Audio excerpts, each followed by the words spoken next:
Kalakad.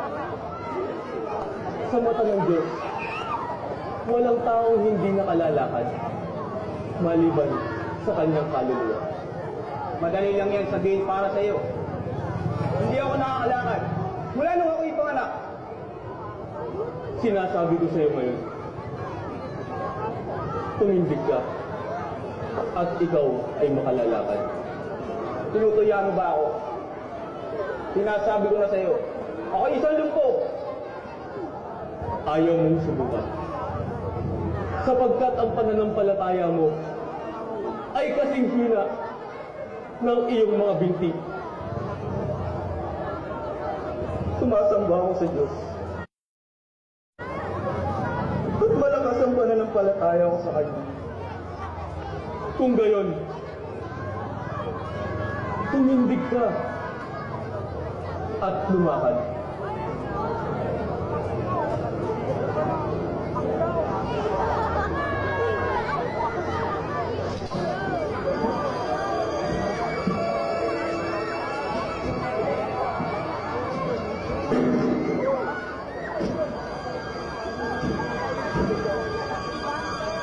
Ba, nakakalakad na ako.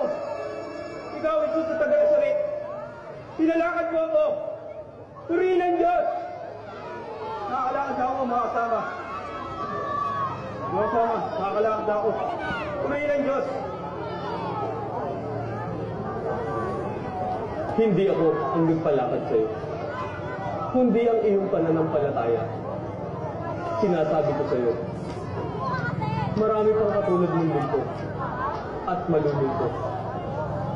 Ngunit sila'y hindi makalalakad sapagkat sila'y hindi naniniwala. Mga kasama, nakakalakad na ako. Purihin ang Diyos.